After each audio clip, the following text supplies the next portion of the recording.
Hello, I'm Stephen Bolt. I'm the course director for Measuring and Predicting. As it's delivered by 6 different people, and I'm the first to speak to you, I'm going to just give you a brief overview of the course, so you'll be able to set all the different parts of it into context as you go through.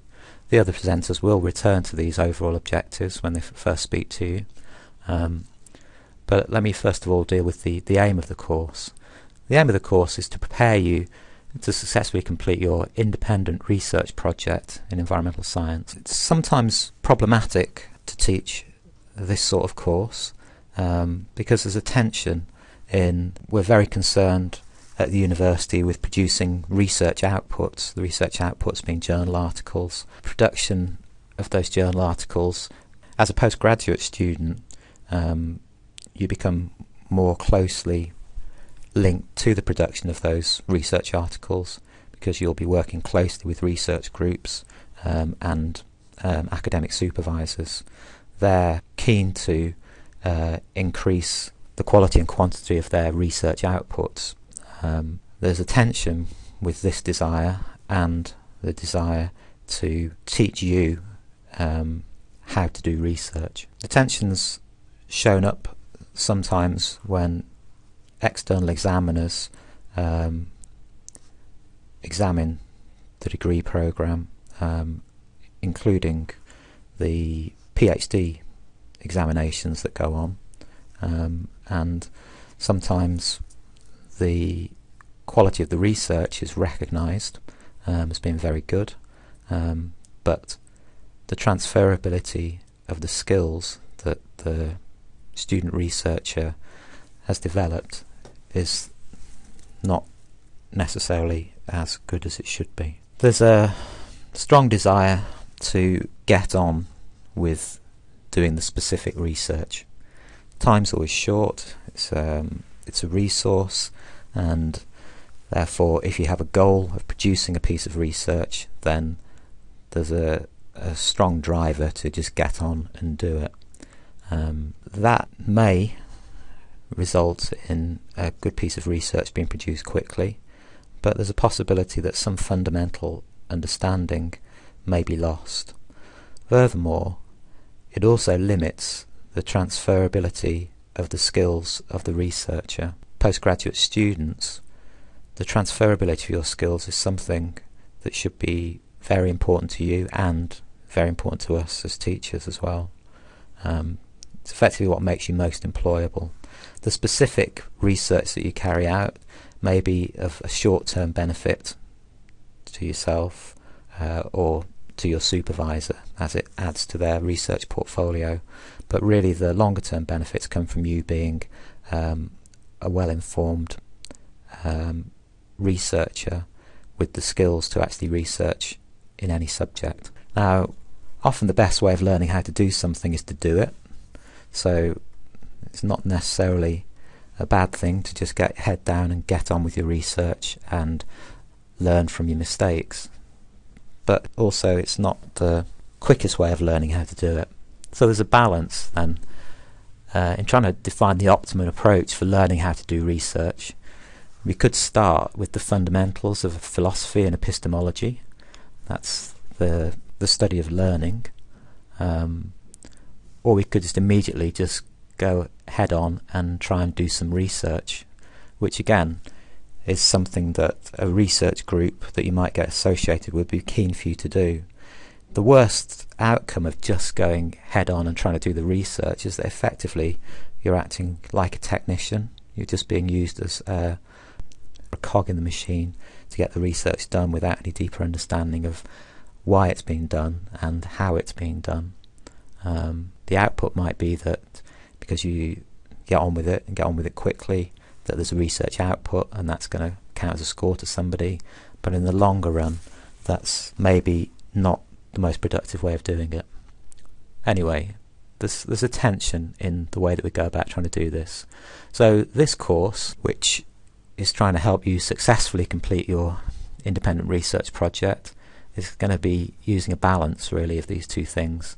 We do need to recognise the fundamental philosophy, but we're going to try and do that whilst doing research. So we'll be using case studies and looking at things in some detail from quite early on, but at the same time trying to point out the fundamental philosophy and the fundamental techniques in research. Also, we'll be limiting ourselves to those things that are to do with environmental science. Environmental science is a very big subject anyway, but it does mean that this course would be slightly different to one that was a research methods for any subject that's taught at the university. It is still very broad though. We can only touch on a few techniques, but again, the idea is that you recognise these as examples. So the aim then is broken down into a set of 4 objectives, certainly 4 of them for you, and a 5th one really, which is maybe more for us.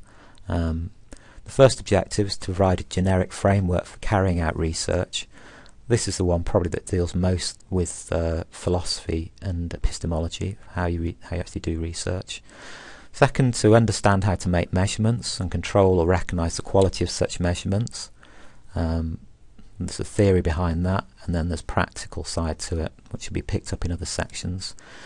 To train students in some techniques widely used in many research projects. Again, we're having to cherry pick these from many different types of techniques, but hope that they are typical examples. To give background, physical and chemical concepts used in many environmental investigations. Again, we can only pick a few of these, but your ability to recognise how a simple set of concepts can be used and reused is really the critical thing to take from that. We hope to develop your ability to spot the patterns of different sorts of concepts appearing in different kinds of environments. And then finally, an objective would be that you would retain the notes and examples from this course as a resource which you would use and you would add to as you actually carry on through your future employment. So it would be a course book that you actually would take and you could actually quite usefully take away to the jobs that you might go and do, and you would add further spreadsheets and programs and ideas to this, and it's something that you could use again and again. These objectives are going to have different emphasis in the different sections of the course, and some sections of the course won't have very much emphasis on any except one or perhaps 2 of these objectives, but the people leading those sections will draw your attention at the start to the particular objectives that are the main focus of their section of the course. And then there's a course timetable there for you. This may be subject to some change owing to this some illness amongst the staff, so there might be some slight changes, but you can certainly recognise that the first 2 weeks you're going to be taught by me. You can see that there are 6 different sections. Section 2 is split. First part of it is giving you information, and the second part, which is at the end of the course, is actually you making presentations of work that you've done. The assessment for that is based on the presentations. The other sections, the assessments, are all within each section of the course at the end of each section, and they are generally a set of short answer or multiple choice questions. In most of these sections as well, there are tasks for you to carry out throughout the section, but these aren't assessed. These are used to guide you in order that you can carry out the final assessment, which, as I said, is short answer or multiple choice questions.